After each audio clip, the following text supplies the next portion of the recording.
Breaking right now, duplicitous, dastardly traitor Prince Harry is planning a sequel to his autobiography Spare, according to the Sun newspaper. And let me just say, Prince Harry, I want you to spare us. No one wants a second bombshell book full of lies. But here's the Sun's reporting from their highly regarded royal editor, Matt Wilkinson, who reports today that Buckingham Palace aides are increasingly concerned Prince Harry is considering blasting the royals again in a new bombshell book.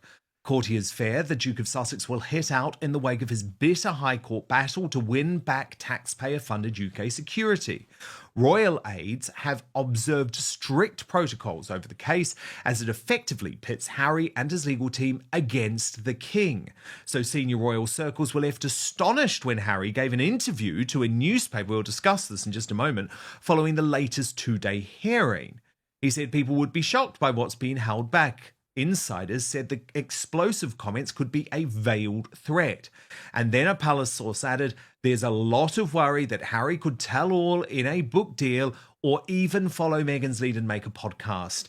He's hinted he has discovered secrets during the hearings, particularly regarding the treatment of him and Meghan, that would shock us all. It's a veiled threat, essentially that he will tell all if it doesn't go the way he wants it to go.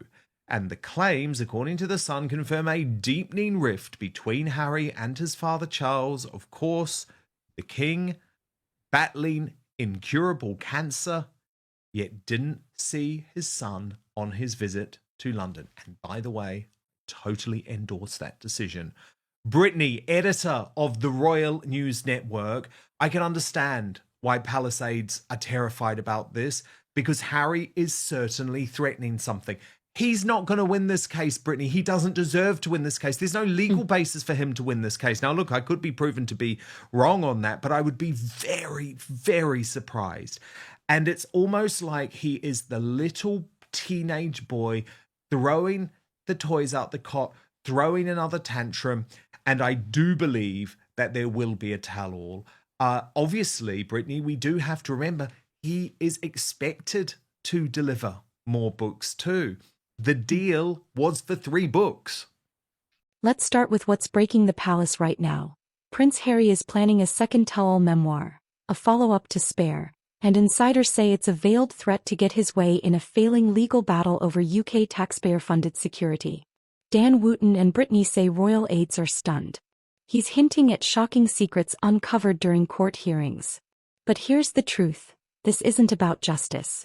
This is blackmail wrapped in book deals. Harry's latest interview with The Telegraph is being called bonkers and bats hit for a reason. He's now claiming the UK government removed his police protection to force him and Meghan to stay. His quote, "It was difficult to swallow." Yes, it makes sense that he might be considering another one.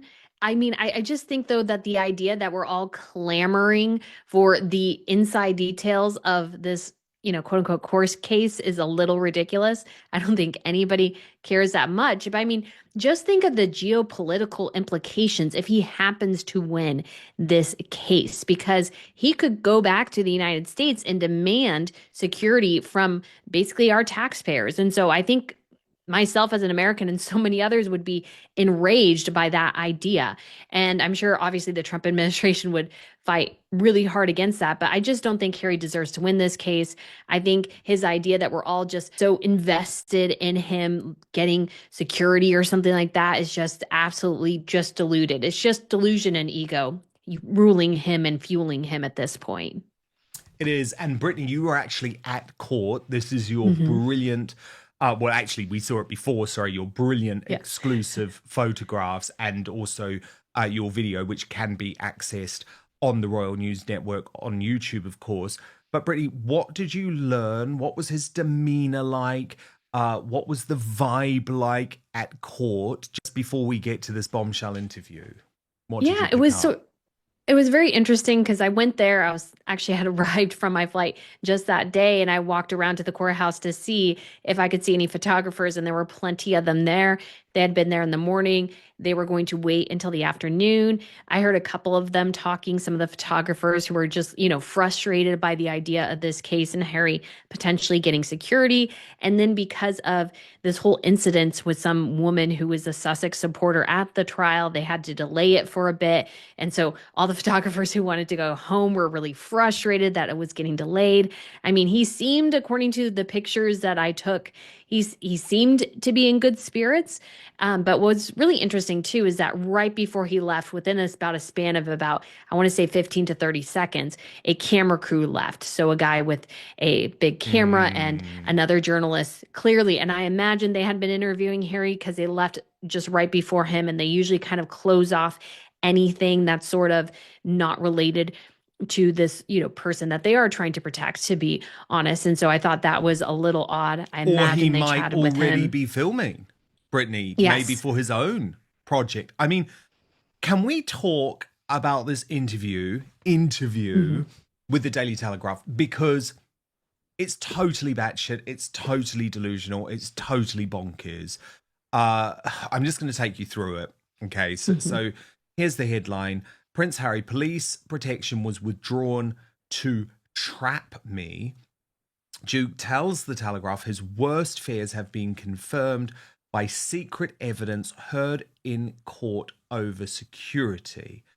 Then the article reports the Duke of Sussex believes his police protection was withdrawn in an effort to prevent him and Meghan, Duchess of Sussex, from leaving Britain to start a new life. Speaking to the Telegraph, the Duke described the moment he was told of the decision as, quote, difficult to swallow, having previously hinted that it was at the heart of the rift with his father, the King. He suggested he would find it hard to forgive his treatment, adding that his worst fears have been confirmed by secret evidence he had heard in court. The Duke believes his taxpayer-funded security was removed in a failed attempt to force him and Meghan to stay in Britain after he announced that they were stepping back from public duties and moving to the US. Speaking as he left the Royal Courts of Justice following a 2-day appeal hearing over the decision, he said, "We were trying to create this happy house." The Duke and Duchess hoped that their own contentment would improve relations with the rest of the family. However, they viewed the removal of their security as a means of trying to force them back into Britain and establishment life by making visits to the UK as outsiders more difficult and potentially unsafe. In a sign of how important he considers the case to be, he suggested it was even more significant than a legal crusade against the tabloid press, which he had previously described as his life's work. He said, "This one always mattered the most." Now, Brittany, okay, I don't even know where to start here.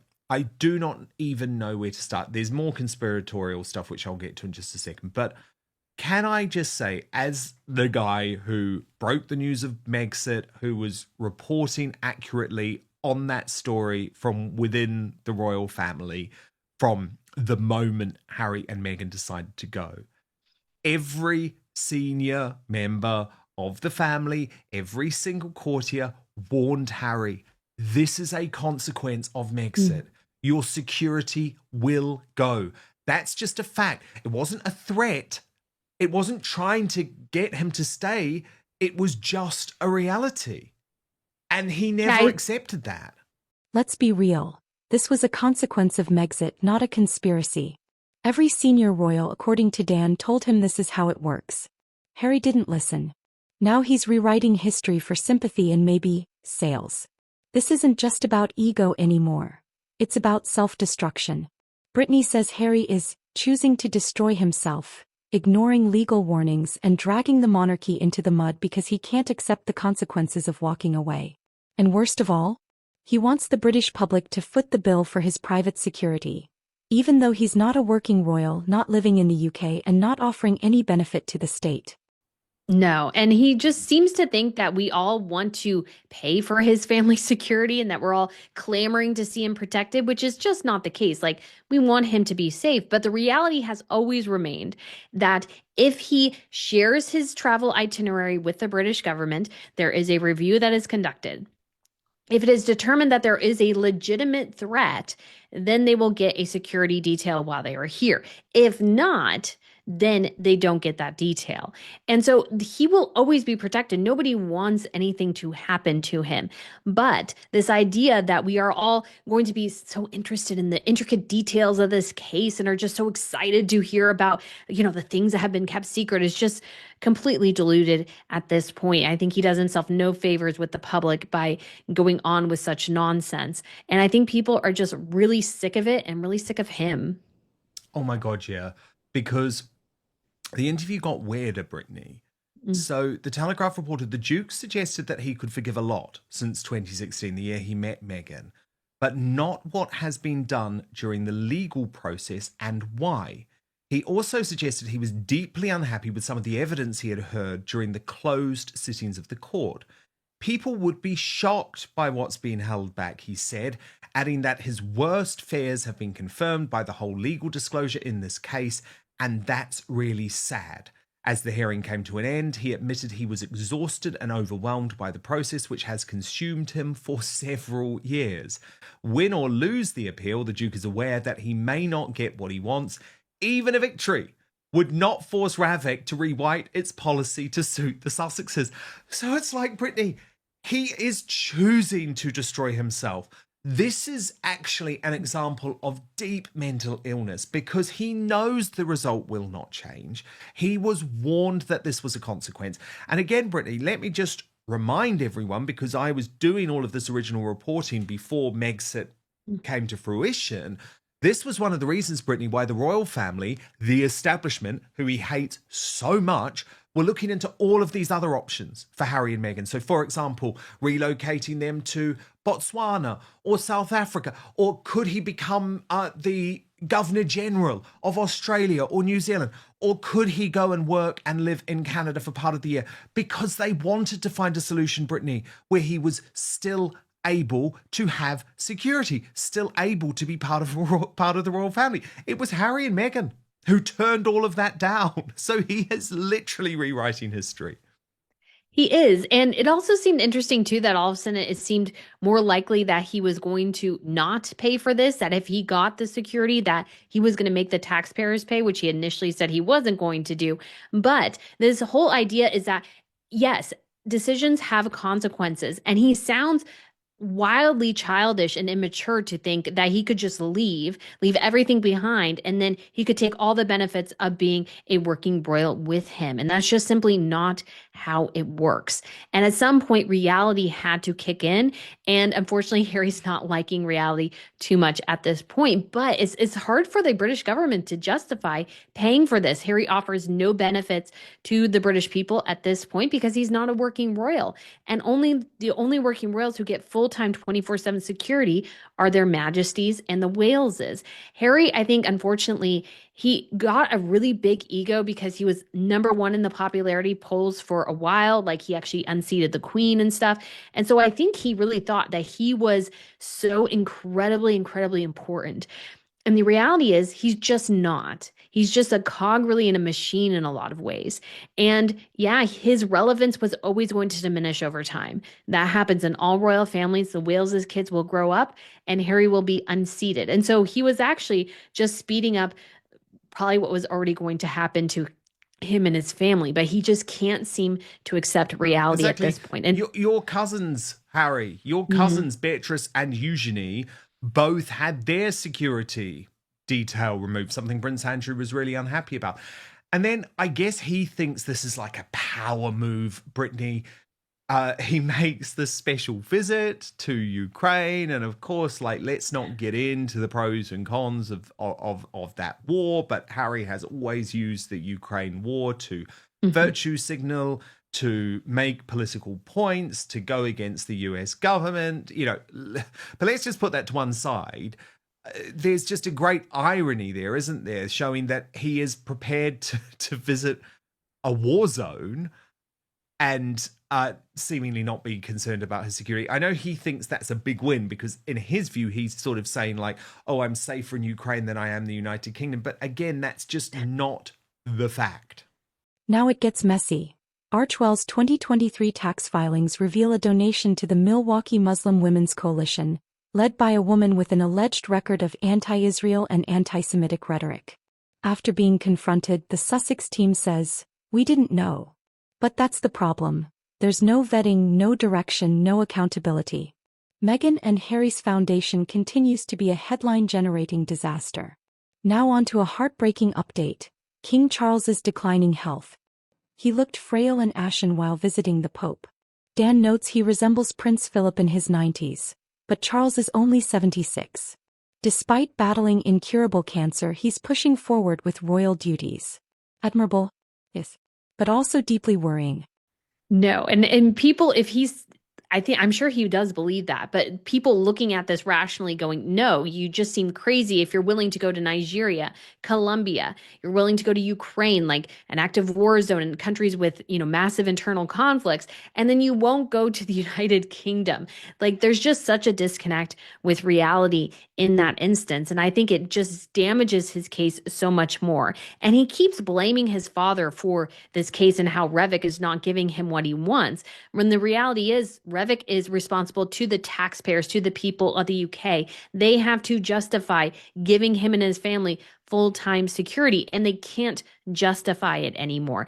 And Harry just seems to think that it's, the medieval times or something, and he should be able to demand something and have it happen. But he is, like we all are, responsible to the state, and the UK government just can't justify it, and rightly so. Brittany, there's another scandal brewing with Archewell. Surprise, surprise. I've tried to put a lid on it, but this was revealed by Paula Frolic on News Nation in the US. She's a pretty dogged reporter, actually, and known her for quite a few years. It was good reporting. I'll get your reaction, but let's watch what she revealed first. So, okay, Brittany, they did the right thing in the end, but it's like, you allowed this to happen. Where is your due diligence? And actually, does that show you that they've only pulled the funding or turned on their decision because they were caught? It's like Archewell just seems to be an incredibly troubled organization, given the other donation that we know a whole load about has been investigated by the IRS because it was to Joe Biden's daughter. Well, I mean, their response is just bad. Oh, we didn't know that happened. It's like, how, or they didn't know what she said. It's like, how do you not know? How do you not know? How do you not research the organization? And we've seen this time and time again that Harry and Meghan do not do their due diligence. They do not do the appropriate research to find out more about what they are supporting or what they're giving money to and stuff. And it's just another example of this sort of terribleness that the two of them with their organization, it just seems to have no direction, no purpose. They just give money to a thing a time or two here, and then they just go, oh, well, I guess they said something bad, whoops. And it's like, that's not how this works. What is your guys' passion? What is your purpose? Because you claim again to want to change the world when it seems like it's always just about enriching yourself and doing the bare minimum in the process for others. Yeah, indeed. Now, can we talk about this Paris Match magazine cover, Brittany, which has posted a whole load of pictures or bought a whole load of paparazzi pictures of Prince William and Catherine on a skiing holiday? Is that right? That is. So it looks like the two of them and the kids obviously went out for a skiing holiday. I actually bought that Paris Match issue. And it's one of those things where some people have suggested that maybe Catherine and William will maybe go a route and maybe look at this legally. I don't know what options that they have, but it seems like they went out and had a great skiing holiday with their kids. And I think it's great to see them out and about. Obviously, it's a bit of a bummer that their privacy was violated, but I think it's just so good again to see them being there together as a family. Obviously, the kids are on break. They will go back after Easter. So we should hopefully see the Waleses for Easter. But yeah, looks like somebody was able to get some pictures of them on their private time. The monarchy is entering uncharted waters if the king fades while Harry and Meghan keep launching PR attacks. Amidst all this chaos, William and Kate remain the calm center of the storm. A skiing holiday with their children made headlines, and while some cry invasion of privacy, others see a strong, united family in contrast to the Sussex circus. Even Dan admits, this is what monarchy should look like. Not podcast rants. Not lawsuits. Just service and strength. Yeah, I mean, oh God, people aren't going to like me for this one, Brittany. But I'm always honest. I don't see a problem with those Mm, pictures.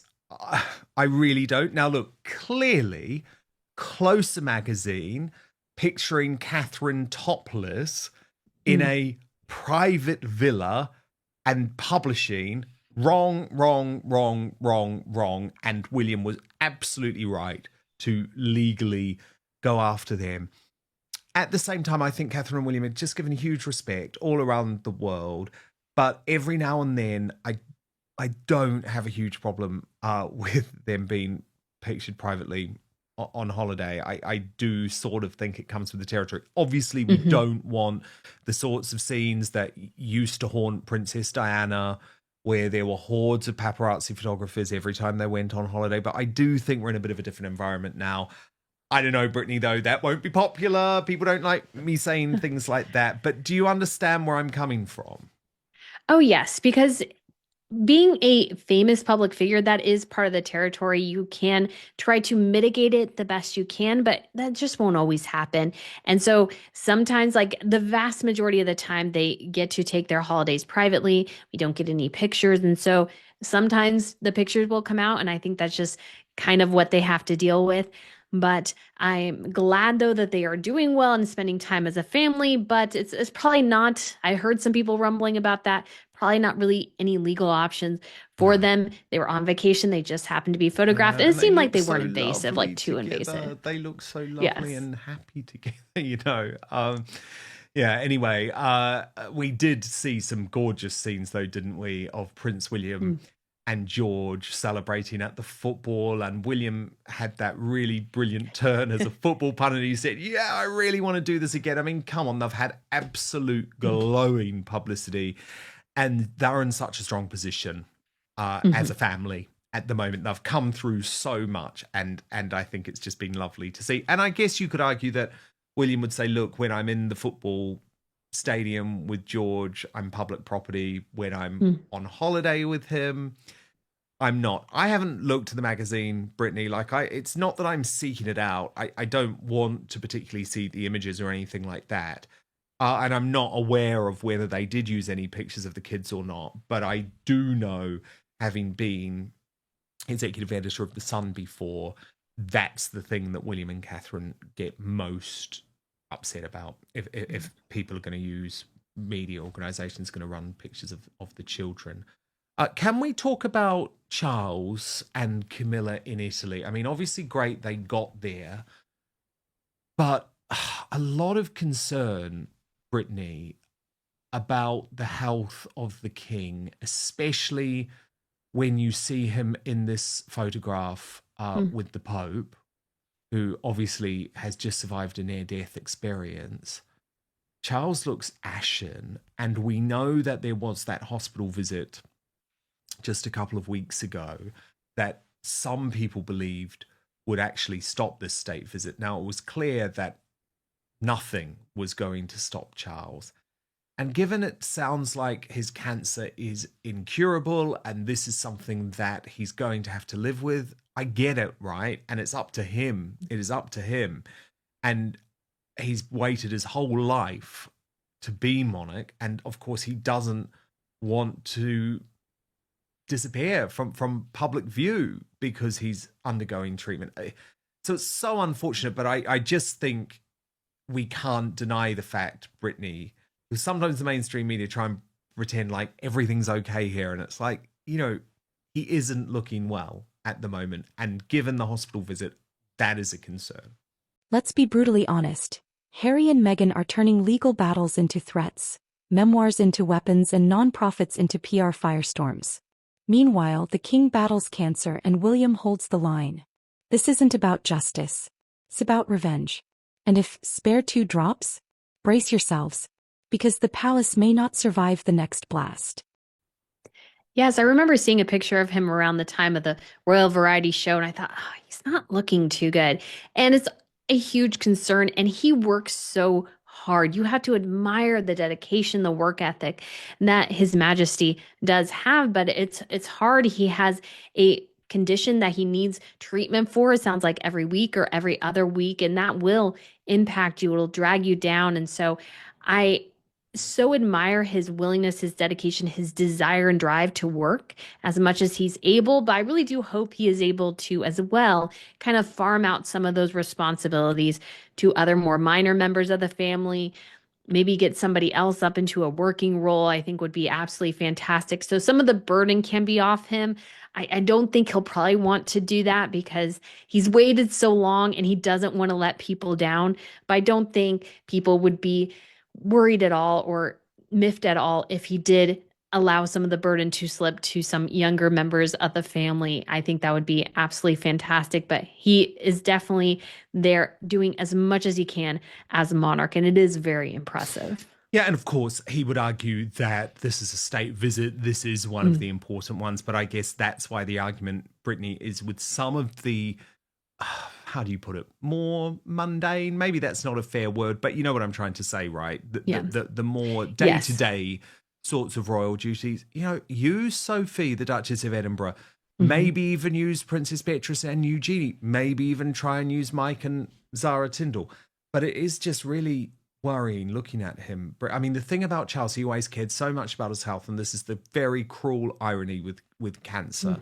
It can come for anyone, you know, and it doesn't necessarily matter how you've lived your life, but God, it has aged him. I mean, I'm just looking at his face there, Brittany, and I'm thinking he looks more like Prince Philip when Prince Philip was in his 90s and Charles is 76. So, you know, obviously sending him, best wishes. And it's difficult to have a head of state who's battling incurable cancer. Really, really difficult thing. And it is going to be difficult, and it is going to bring its own challenges.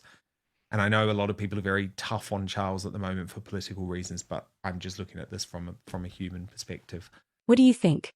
Is Harry actually threatening to expose royal secrets? Is Meghan backing another PR mess through Archewell? Comment your thoughts, hit that like button if you're done with the royal blackmail game, and subscribe for no-nonsense commentary that exposes the truth behind the crown.